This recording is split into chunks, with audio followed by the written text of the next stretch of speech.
the first few parts of this video series, I discovered a scamming call centre who had CCTV. I was able to use their own CCTV to watch how they ran their scams. They had a secret office out the back of their main building where around 20 to 30 scammers would operate on a daily basis. They would get bonuses paid in cash for scamming people in Australia, UK and the US. And they would run multiple scams. They would pretend to be Amazon or Microsoft and send out pop-up messages to infect people's computers. But it was only when I started working with a BBC documentary crew that the world had its attention on this scam. Thank you for holding the line. I really appreciate your time and patience. My name is Chris Lawson. I bet it's starting to warm where you are. Yeah, it is very hot here in California. Ah, bloody hell, I'll have to come over there then. Yeah, please. We'll go to the beaches, you know. Ah, that'd be nice. The BBC produced this trailer before their documentary, and it had a huge impact. We need to repair all the services which got broken, alright? Yeah, I see that. Sir, there would be a charge of $12.95, okay? Oh, bloody hell, I heard that. So let me get it done. Hey, why are you crying, man? You're a very good man. Why are you crying? I suffer from depression. No, sir. Everything will be okay. Don't worry, okay? Yeah. Now, promise me you won't cry again, okay? These pictures of scammers laughing at one of their unfortunate victims had a very profound effect on quite a number of people.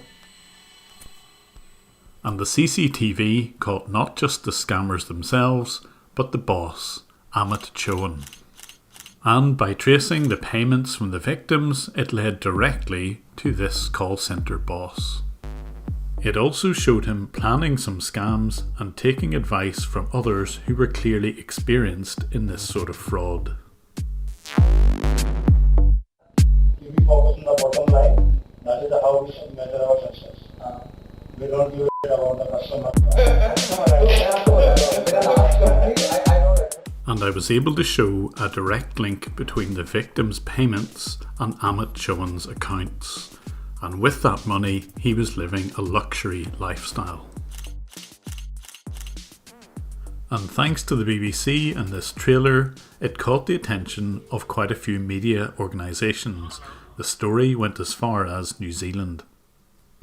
So when the TV documentary was broadcast on UK national television on the 2nd of March 2020, it reached a very wide audience. And one of the people supposedly watching was this man. His name is Karan Goel and he heads up the cybercrime police in Gurugram, the location of Amit's scam call centre. And in under 12 hours from the broadcast of the TV programme, Karan's team raided the call centre. And they went into the right place. They went to the building behind Fairmart where the scammers were located. They also went to Amit Chauhan's luxurious home address, and there they picked up some of his laptop equipment. Chauhan was living in the DLF Magnolias building in New Delhi. The Magnolias apartment complex was a luxurious location. It overlooked an Olympic-sized swimming pool and had access to a golf course. And Chauhan's rent for this apartment was 5 lakh or 500,000 rupees, that's about $6,000 per month. That sort of rent is almost unheard of in Delhi. And according to reports, the laptop contained the scripts which the scammers would use to dupe their victims. And they also uncovered personal details of those victims, including email addresses, credit and debit card numbers, and checks written to one of the many aliases. So as Goel was giving the press conference, he revealed some of the critical details of the arrest. And it wasn't just Amit Chauhan who was arrested. Here on the right is Sumit Kumar, who was supposedly the accountant for this company. The newspaper reports revealed that Chauhan and Kumar were both college dropouts, and that the police had sufficient evidence to press charges against both. So bizarrely, hand in hand with their arresting police officers, they were paraded in front of the cameras in the Gurugram police station. So this is obviously an amazing success, something I never thought would be possible. But honestly, I don't think anything would have happened had I just produced the video on my own. It really needed the extra media attention. But there are still a number of loose ends, particularly how are the victims going to get their money back?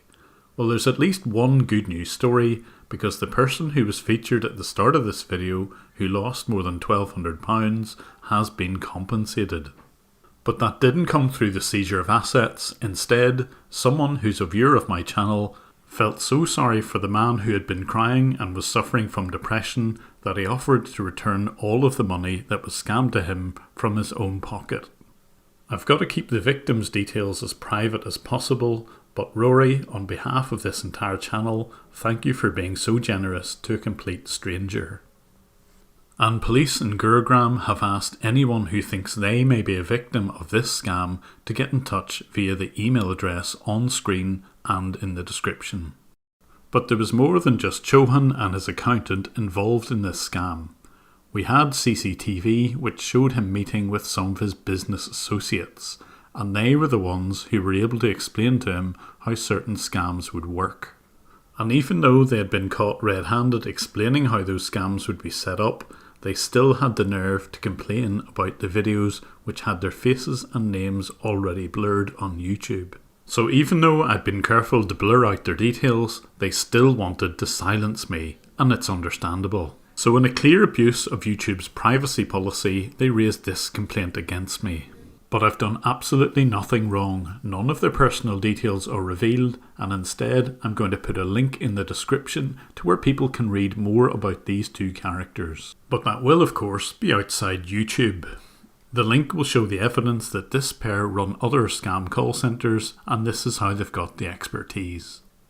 Let's just hope that the Haryana police will also take an interest in these two. But the police themselves have work to do to get their own house in order. The official National Cybercrime Reporting Portal only works if you've got an Indian mobile number. And not only that, you have to select the specific state because that particular police force will be the ones investigating.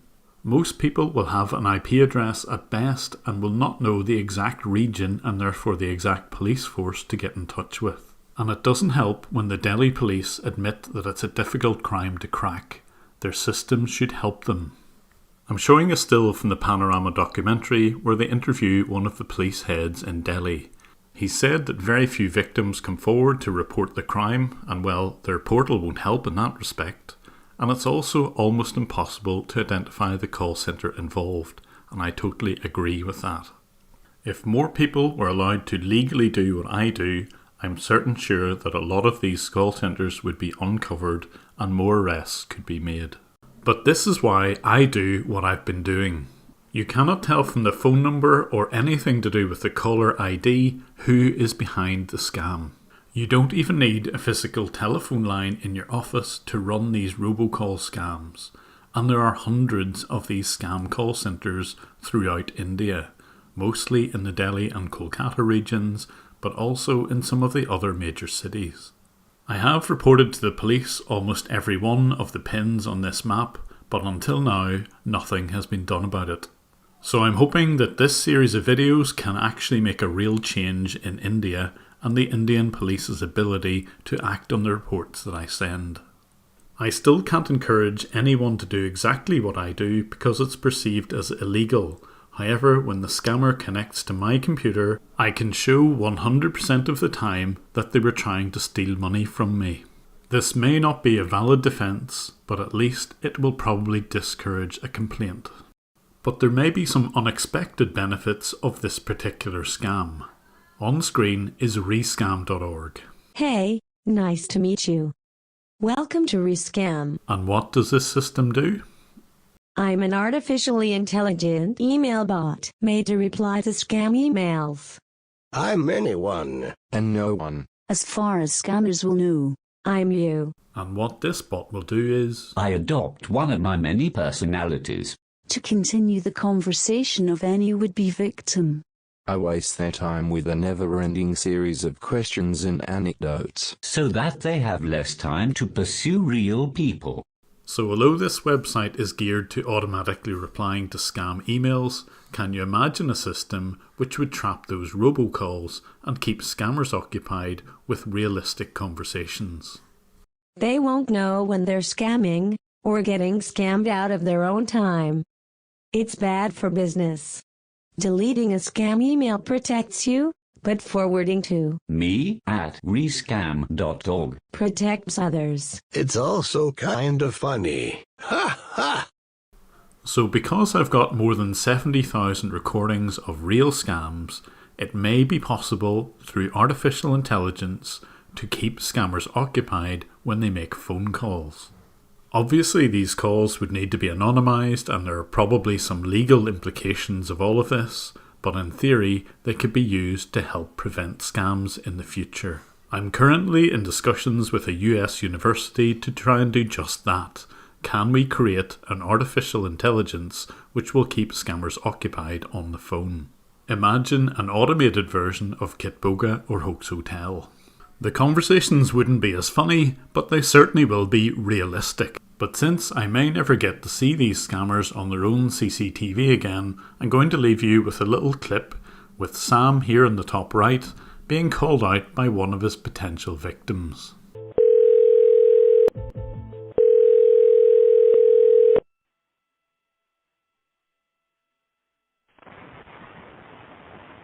Thank you for calling technical department. You're talking to Sam. How can I help you? Yeah, what is your company name? So the company name is Premium Technical Support, and that is based out in California. How can I help you? Okay, Premium Technical Support. What's your Right. address? Sure, the company is based out in California, San Jose. Alright.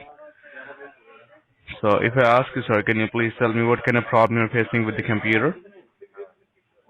Yeah, it's a virus you just infected it with. Okay. So if I ask you, sir, can you please tell me what exactly you were doing on the machine when this came up on the screen? Oh, I don't know, went to a website and the next thing I know it pops up a little box saying to call you bastards with some kind of bribe or, you know. Okay. And if I ask you, sir, is that the first time that you came across all these issues with, or you had before as well? What's that? I'm asking, is that very first time that you came across all these issues, or you had before as well in the past? So what do you want? You want my IP address so you can hack me and make me a remote robot or what? No, of course, sir. So why will I do that? I'm not a hacker. Well, I don't know. Why is your number there? Because as I said, like might be it's a Trojan attack, or might be you have some infections in your computer who is creating lots of problems inside your machine. So that is why you have the alert with you, so that before it goes anything wrong, you can get it fixed. That's why you got the hour number, okay?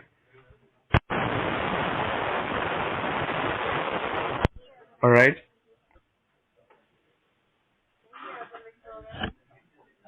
Can you hear me? Yeah. Well, I'm just Right, curious so what scam you guys are running. It's a scam that you're running. So what do you mean by scam? Fraud, scam, swindle. What are you selling? What are you trying to do?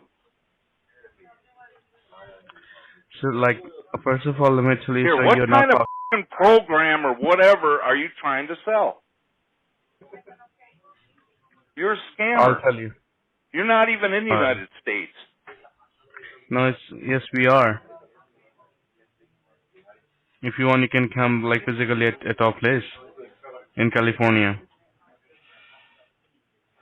Well, I'm just curious, what kind of a fraud ad are you running on a website that pops up and threatens people to call your number?